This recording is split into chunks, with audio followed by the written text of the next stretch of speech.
So for my final iteration of my CSGO map for my to be determined project, I made quite a bit of changes to um, different parts of the map, but the general layout of it again is pretty much the same. You have your A site here, B site here, CT spawn right here, and then the T spawn I actually changed up a bit, but we'll talk about that when we get there. But T's actually spawn in here now, this area here. But before we start, let me just lower the volume a bit because I feel like it's a bit loud.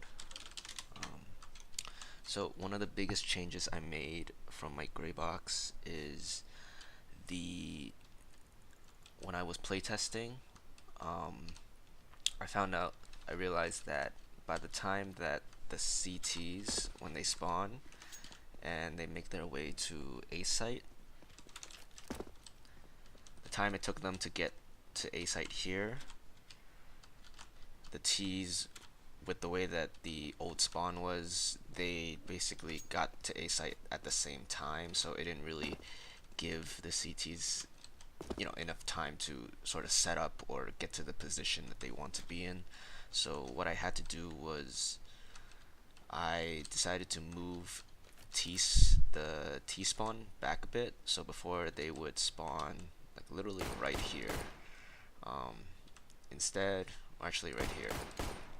Instead, I basically moved the T's back a bit here, and I just added like I guess a building structure that they would spawn in here, so that you'd still have this wall in front of them, so that they didn't go, you know, straight into mid. They had to move a bit to the side, which it's really not much of a change in terms of the timing, but it still affects them a bit.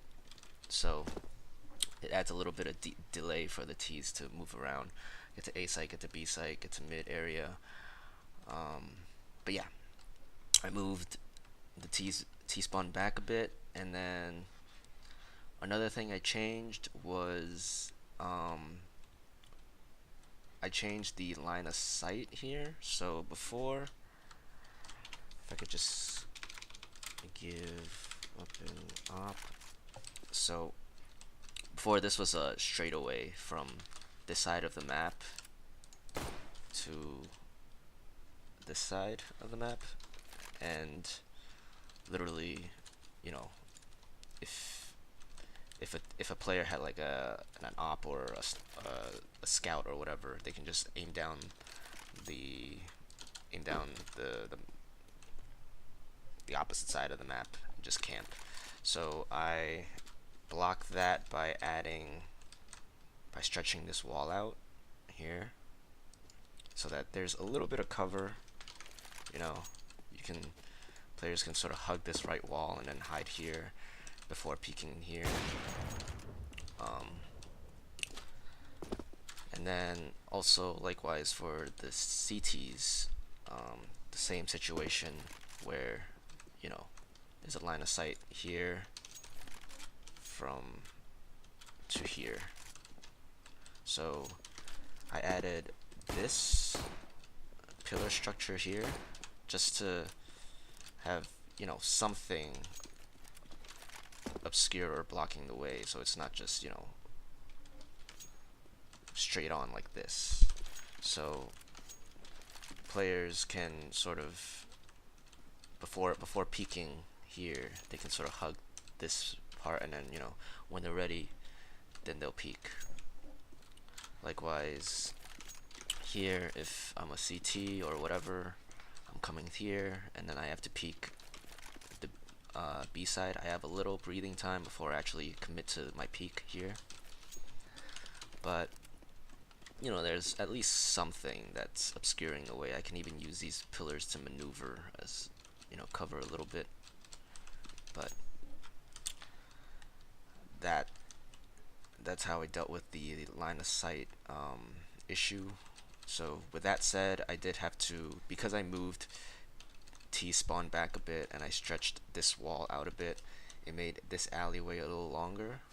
So that was good because it helped with the timing of the T's coming from their spawn to A site, and it also stretched out this underground area here, which is completely fine. I actually like that this underground area is sort of larger, or there's more room in this area before compared to before. So this pillar area, nothing really changed much. I added lights just so that it's not as dark. But generally, from playtest feedback, people liked it, enjoyed it. They like that, you can sort of hide behind this wall here and hold an angle. Likewise on this side, and then the opposite sides as well. For mid area, nothing much really changed. You still have this little hut area where players can sort of jump over and hide behind. I did add these two set of props here so that players can sort of boost another teammate over and get up into window area and flank or get to A site or B site in a in a different way.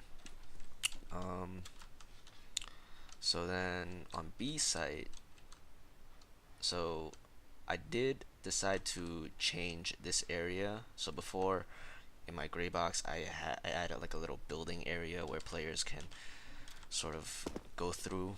There was like a doorway here and a doorway on the other side. I decided to get rid of that and sort of stick with my original top-down layout drawing of it, where I had this elevated area instead. And the reason why I decided to do that was because from playtesting, I got feedback basically saying that with that building structure, it felt like it was sort of in the way of everything else with the site, with the bomb site. So it just felt that if it was more open, then the bomb site would feel better in terms of like play style and gameplay flow. So I added this ramp here instead, the elevated area, and then you have these two boxes for cover here. You aim down there, or even in market area. But that's basically the changes here. I just added this set of stack of boxes here just so that it's not it's not dead space here. Same thing with here as well.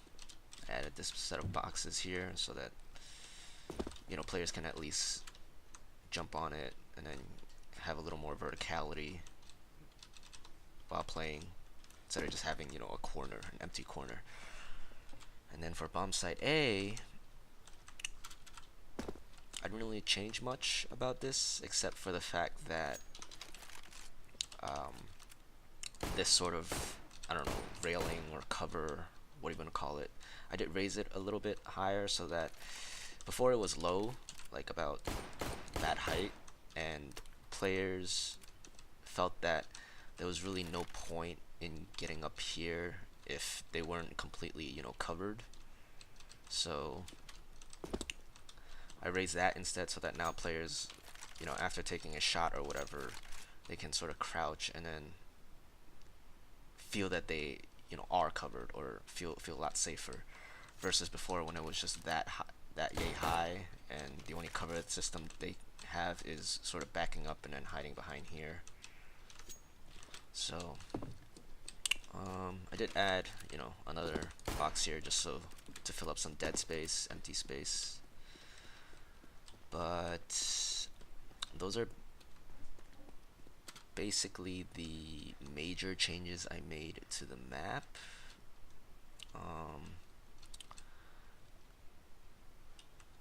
I did texture everything. I added more props.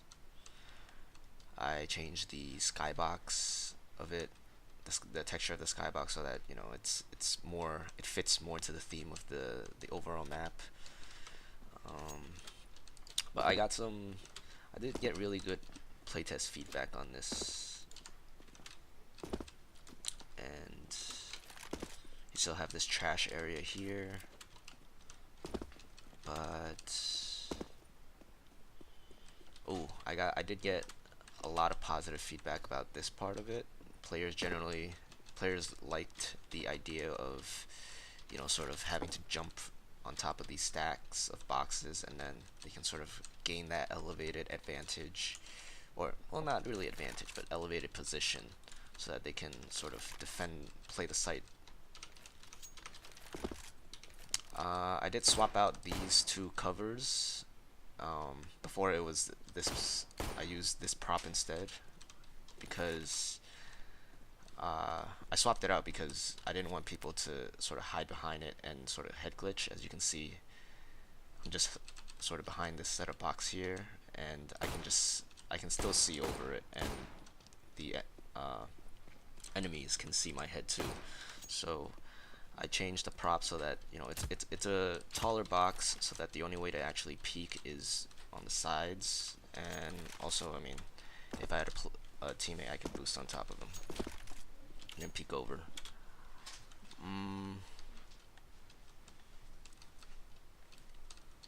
But aside from those changes, I really didn't do much in terms of the layout. The layout was pretty much stayed consistent with my drawing layout.